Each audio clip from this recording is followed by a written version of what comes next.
Hello, myself Ronak Khandelwal and I am chartered accountant. And now today my presentation on latest development of ITC में क्या-क्या latest development आ रहे हैं इस time पे, present time में क्या-क्या ITC से related issue है उनके ऊपर हम डिस्कस करेंगे आज के दिन में।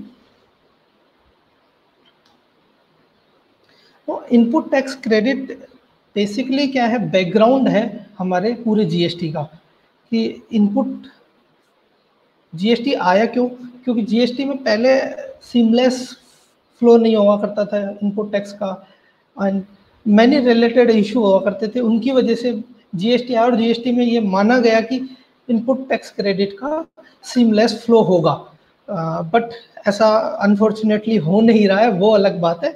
बट हम ये बात करें कि input tax credit seamless flow हो रही है, ये मानते हुए हम बात करेंगे इसके ऊपर। तो बेसिक क्राइटेरिया क्या होता है कि इनपुट हमको कैसे मिलेगी या किस टाइप से हमको इनपुट को बात करना है। तो इनपुट में हमारे बात है सेक्शन 16 सब सेक्शन 1 वो बोलता है कि रजिस्टर्ड पर्सन होगा उसी को इनपुट मिलेगी हमको, या फिर हमारे पास supply of goods and services receive होनी चाहिए और जो सप्लाई और गुड्स रिसीव हुआ है उनका यूज बिजनेस में ही होना चाहिए और फर्दरेंस ऑफ बिजनेस होना चाहिए, और वो अमाउंट जो हमारा आईटीसी का है वो इलेक्ट्रॉनिक क्रेडिट लेजर में क्रेडिट कर देंगे, उसके बावजूद अवेलमेंट की हमारे पास आईटीसी की एलिजिबिलिटी आएगी कि हमको लेने के लायक हम बने हैं। उसमें बेसिक क्राइटेरिया क्या है, रजिस्टर्ड पर्सन होना जरूरी है, गुड्स एंड सप्लाई हमको गुड्स एंड सर्विस रिसीव हो जानी चाहिए और वो बिजनेस में यूज आनी चाहिए, और उसको साथ साथ जो रिटर्न अंडर सेक्शन 39 है उसमें हम दिखाएं ताकि वो इनपुट लेजर में आ जाए हमारे पास, जब जाके हमारे पास अवेलमेंट का क्राइटेरिया हमारे पास बन के आता है। नाउ देन एक और restrictive conditions 16 subsection 1 different part की बात करता है एंड 16 सबसेक्शन 2 रिस्ट्रिक्टेड कंडीशंस की बात करता है। रिस्ट्रिक्टेड कंडीशंस किस टाइप में हो सकती है कि भाई क्या इन कंडीशंस को फॉलो करेंगे उसके बावजूद ही हमको इनपुट मिलेगी। ये बेसिक रूल्स बेसिक कंडीशंस है जो हमको फॉलो करनी जरूरी होती है कि इनपुट लेने के लिए। इनपुट लेने के लिए क्राइटेरिया क्या है कि हमारे पास इनवॉइस होना चाहिए और डेबिट नोट होना चाहिए जो इशू किया है सप्लायर ने हमारे पास। फिर हमारे पास गुड्स और सर्विस रिसीव हो जाने चाहिए, और जो हमने टैक्स चार्ज किया है हमारे सप्लायर ने वो टैक्स सप्लायर ने हमारे गवर्नमेंट को पेमेंट कर दिया हो और हमने अपने रिटर्न अंडर सेक्शन 39 फाइल कर दी हो। ये 4 कंडीशन फुलफिल होने के बावजूद ही हमको इनपुट हमको मिलती है। अब बात होती है कि 4 कंडीशन फॉलो होने के बाद में इनके ऊपर भी कोई रिस्ट्रिक्शन लगाई जा सकती है नहीं लगाई जा सकती है, उसका हम आगे बात करेंगे कि एक्ट में कोई रिस्ट्रिक्शन इसके ऊपर लगाई हुई है या नहीं लगाई हुई है।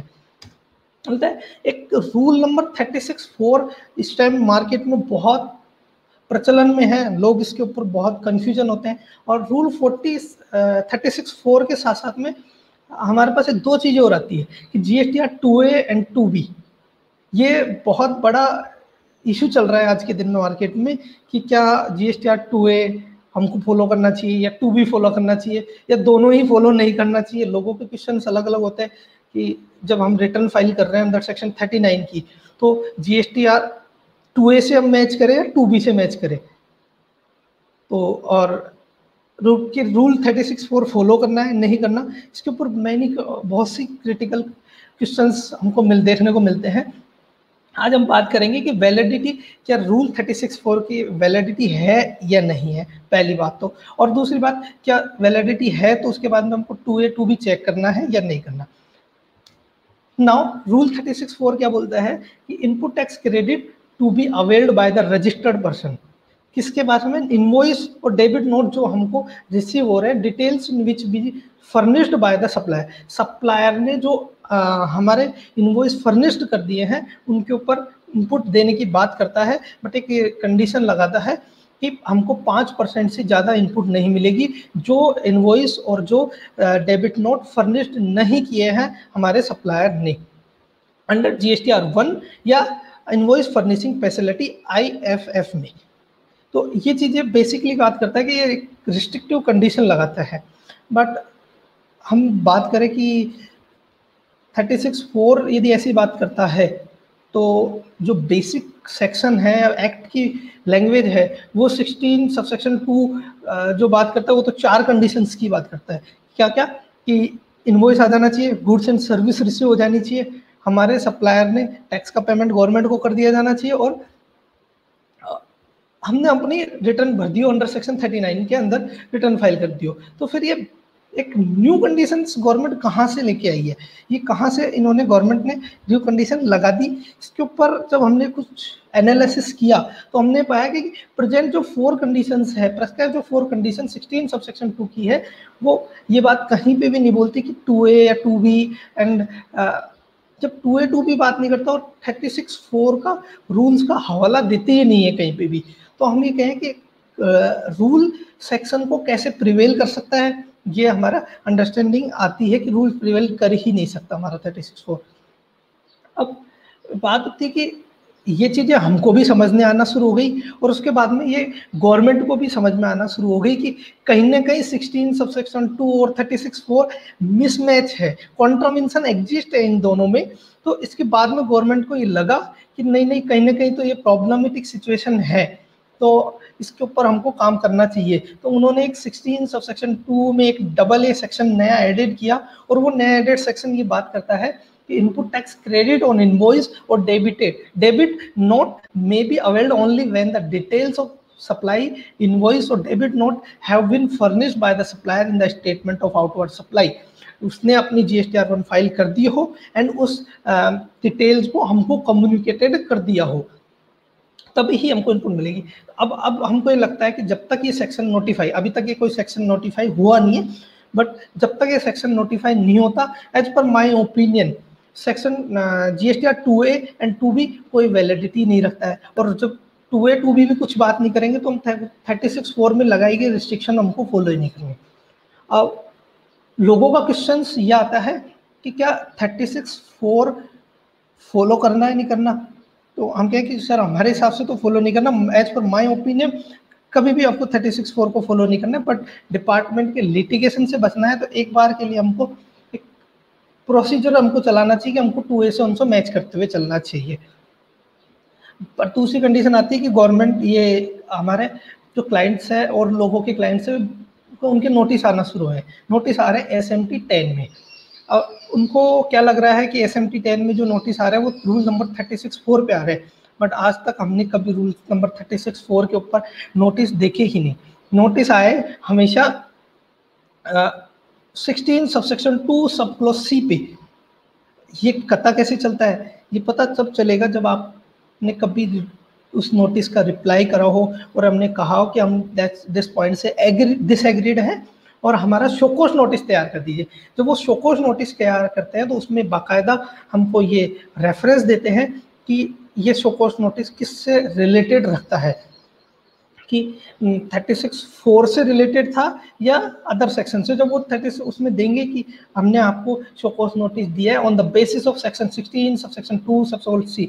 अब 16(2)C में एक कंडीशंस लगी हुई है subject to the provisions of 41 and 43A।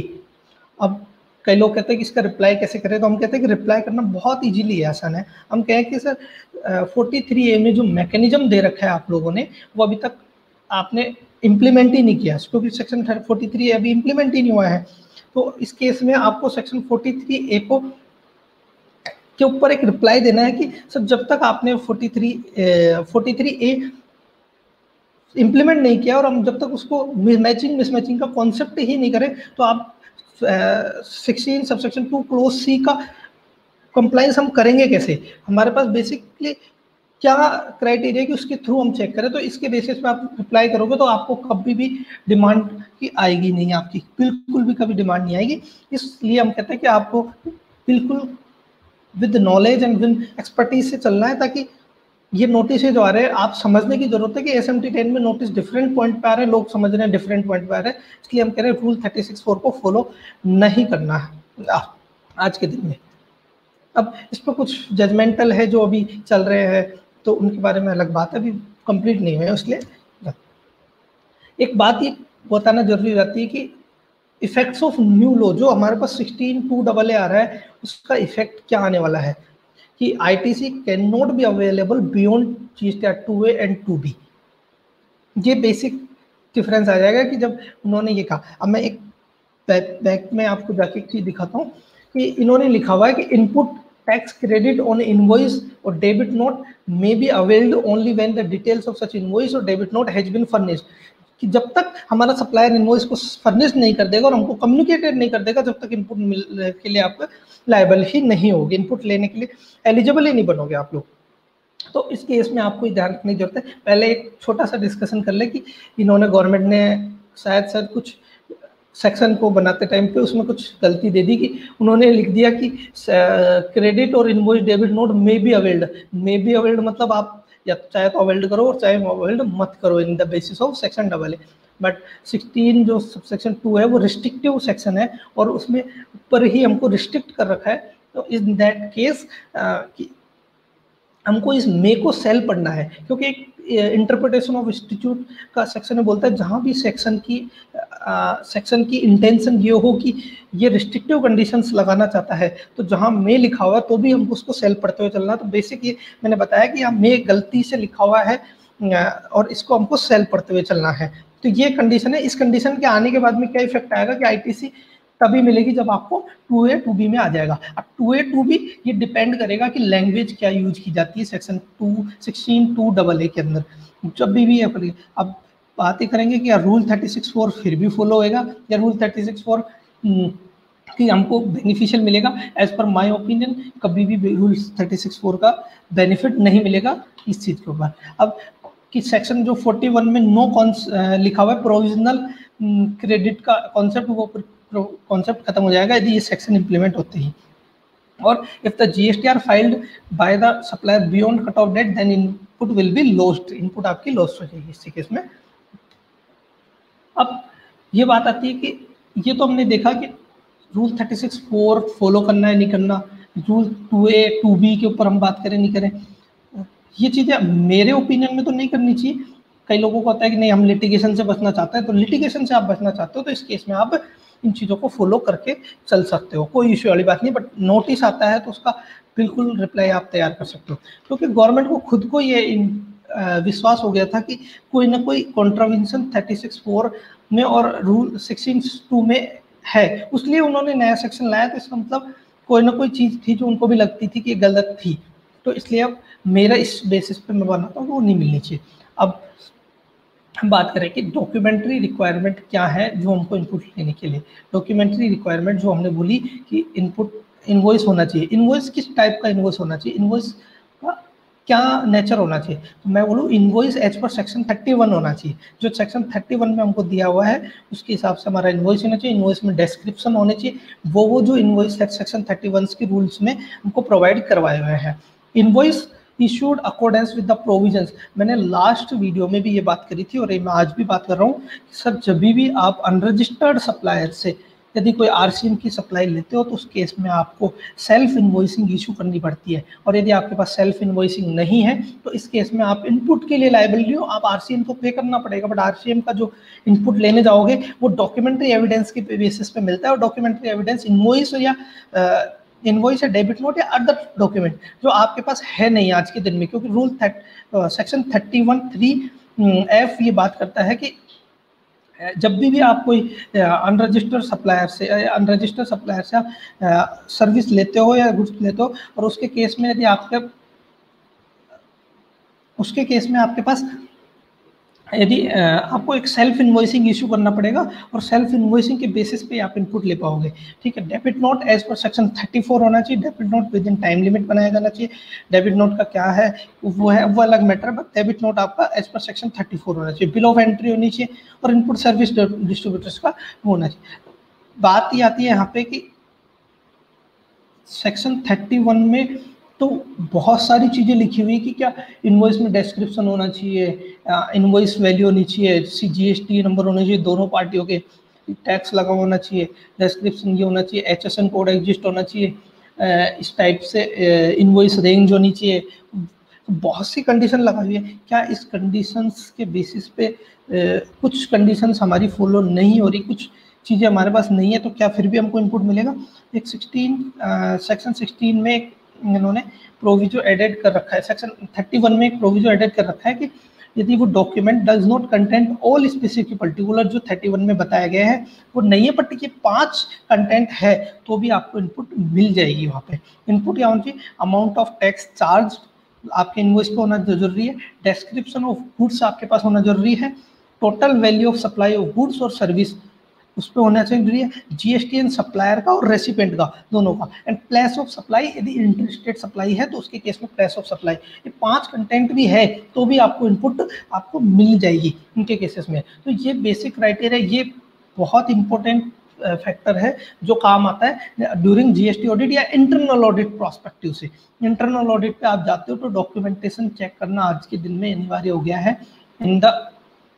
वहाँ पे आपको ये चीज़ें देखना जरूरी हो जाती है कि सेक्शन 31 के हिसाब से इनवॉइस बनाया हुआ नहीं है, या जो इनपुट ले रहे हैं वो इनवॉइस में ये 5 जो कंटेंट है वो तो प्रॉपरली। नाउ अब हम यहाँ बात कर रहे थे कि सेक्शन 31 के हिसाब से इनवॉइस बनाना है हमको, और इनवॉइस जब तक सेक्शन 31 के हिसाब से नहीं होगा जब तक हमको इनपुट मिलेगी नहीं। तो बेसिक क्राइटेरिया कहता है कि 36(1) में तो हमको बहुत सी कंटेंट्स दे रखे हैं कि ये भी होना चाहिए, ये भी होना चाहिए। इनवॉइस पे 22 से 23 हमको रिक्वायरमेंट दे रखी है, वो चीज़ें होना जरूरी। बट इसके रिगार्डिंग गवर्नमेंट ने एक अमेंड करके न्यू प्रोविजो जोड़ा, और प्रोविजो में बात करी कि यदि आपके इनवॉइस के ऊपर वो कंटेंट पूरे नहीं है जो एक्शन 31 है, बट मिनिमम ये कंटेंट होना जरूरी है। यदि कंटेंट है तो आपको इनपुट एज पर इनपुट आपका वैलिड इनपुट माना जाएगा, और उसके हिसाब से वो वैलिड आपको वैलिड इनवॉइस माना जाएगा, और उसकी इनपुट आपको दे देंगे। आपको इनपुट में हमको कोई डिनाई नहीं करेंगे। अब वो कंटेंट क्या क्या है कि अमाउंट ऑफ टैक्स चार्ज, जो अमाउंट ऑफ टैक्स चार्ज लिख करा हुआ है वो क्लियरली इंडिकेटेड होना चाहिए उसमें।